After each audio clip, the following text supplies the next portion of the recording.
sa mga balita bilang bahagi ng kanyang kampanya. Umikot ngayong araw sa lalawigan ng Ilocos Sur si senatorial aspirant at Sagip Party's Representative Rodante Marcoleta.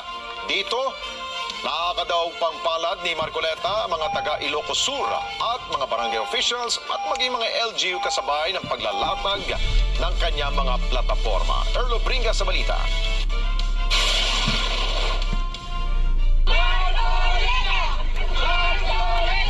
Pagbaba pa lang sa Vigan Airport, mainit nang sinalubong ang senatorial aspirant at Sagip Party List Representative Rodante Marcoleta sa kanyang pagdating sa Ilocos Sur bilang bahagi ng kanyang kampanya sa pagtakbo niya sa Senado.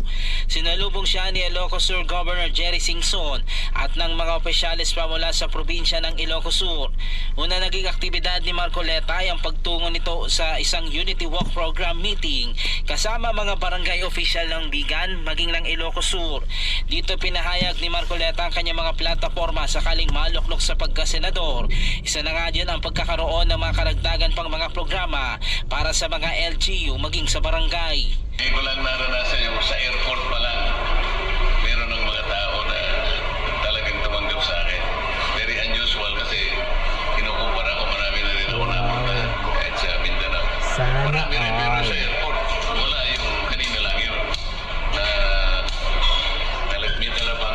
May talapang mga tarpaulin at mga welcoming me. Napakainit. Natutuwa, nakaka-inspire. Salamat po sa kanila. Sa ginawang meet with the barangay officials, dito nagkaroon din ng mga konsultasyon, nagkaroon din ng mga katanungan ang mga barangay officials kung ano ang maaaring gawin ng kongresista at senatorial aspirant sa kanilang hanay para mapaunlad pa ang kanilang barangay. Kabilang na nga sa naunang ipinahayag ni Marcoleta ang karagdagang mga programa sa mga barangay na kung saan pakikinabangan din ng mga residente sa nangang pagkakaroon ng karagdagang pondo para makatayo sa sariling paa ang mga barangay lalo na ang mga nasa liblib na bahagi ng bansa. Kabilang na dyan ang pagiging minimum wage earner ng mga barangay officials at ang pagkakaroon din ng mga ito ng karagdagang mga benepisyo na kadalasang tinatanggap din ng mga karaniwang empleyado maging kawani ng gobyerno. Matulungan po yung mga barangay. Alam natin ang pinaka-problema ng barangay. Bakit po yung pondo? Ang pondo niyo po ay nanggagaling lang sa IRA. Totally dependent po kayo sa IRA. Kaya kapag ang IRA niyo maliit, o maliit din, magagawa niyo para sa inyong constituent. Pero po kami ginawa ang bill.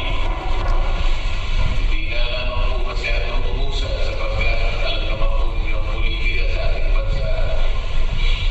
Isa lang natin yung aking panukalang batas na naglalayo na makakuha po tayo ng mga pondo sa iba't ibang paraan. Ang inisip natin doon sa ating bill, initially sa isang taon makakuha tayo ng at least 50 billion pesos at nagkat sa mga barangay. Pero komisyon doon na gusto natin ilagay Nagbablog sa harap ng kanta namin, guys. para sa mga barangay.